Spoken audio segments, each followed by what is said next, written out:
Pendant 20 ans, Sébastien Jondot a été l'homme à tout faire de Karl Lagerfeld, disparu le 19 février 2019.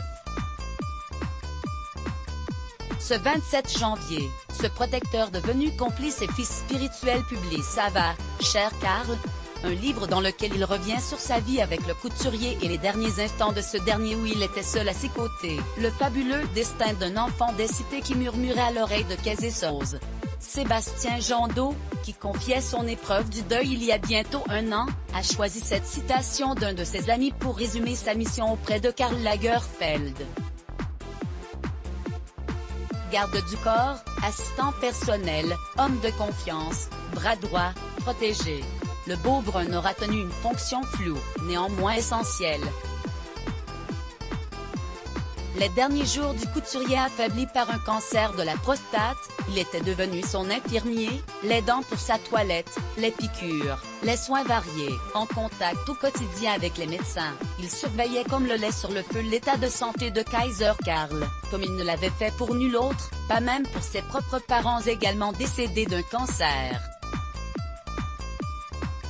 Comme il le raconte dans Ça va, cher Karl, édition Flammarion, à paraître ce 27 janvier, il se trouvait au chevet de Karl Lagerfeld lorsque celui-ci a rendu son dernier souffle, il y aura bientôt 2 ans. Le décor alors n'est pas celui d'un des nombreux palais de l'homme au catogan. Sébastien Jondot s'est installé dans une chambre attenante à la suite occupée par Karl à l'hôpital américain de Neuilly-sur-Seine, sombre mois de février 2019. La maladie fait partie de leur quotidien depuis l'été 2018, le couturier tente d'abord de donner le change, Karl semble très en forme, mais à force d'utiliser le cathéter dans le même bras, celui-ci a beaucoup gonflé. Karl, dans sa pudeur, n'en dit rien, écrit son assistant, qui commence à flipper, lorsque l'œdème commence à être visible, jusqu'au visage. Notre relation est devenue celle d'un père et son fils. Sébastien Jondot est au courant de tous les traitements qui doivent être administrés à son boss et mentor. Il repousse ses vacances et aménage son emploi du temps pour soutenir Karl. Les marqueurs de la maladie augmentent de plus en plus. En septembre 2018, les collections se passent bien même si Monsieur Chanel n'est pas en très grande forme. En décembre, Lagerfeld est attendu à New York pour le défilé Chanel au Metropolitan Museum de New York.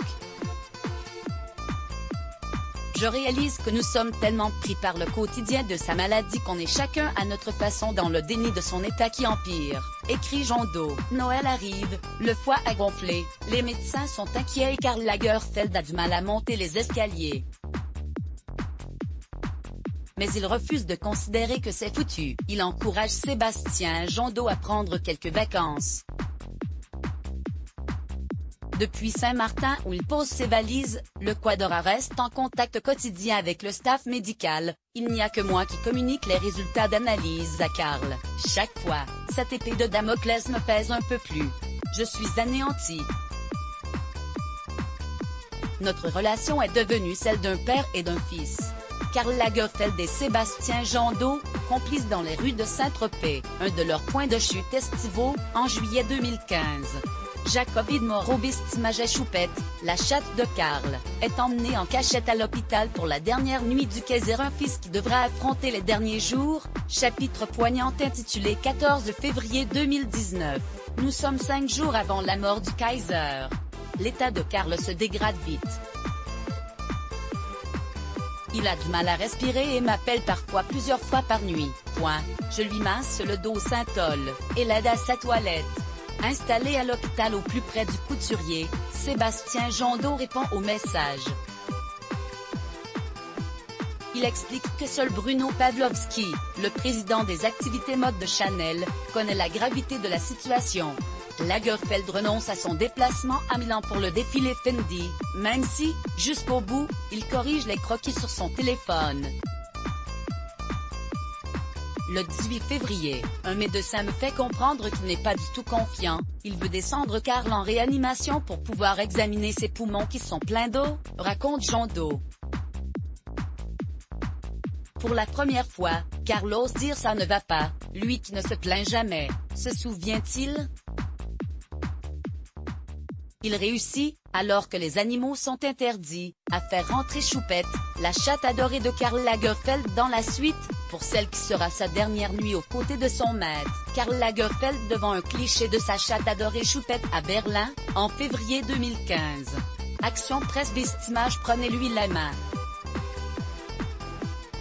C'est tout à 6h du matin le 19 février. Sébastien Jondot raconte que Karl respire mais ne réagit plus, sa main est froide. Le professeur Kaya passe vers 7h30. Il fait une moula, c'est très mauvais. Je m'y fondre en larmes.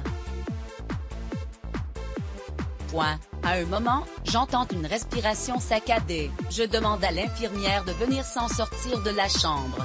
Elle me dit de prendre la main de Karl. Pourquoi? Il va mourir? Prenez-lui la main, c'est tout.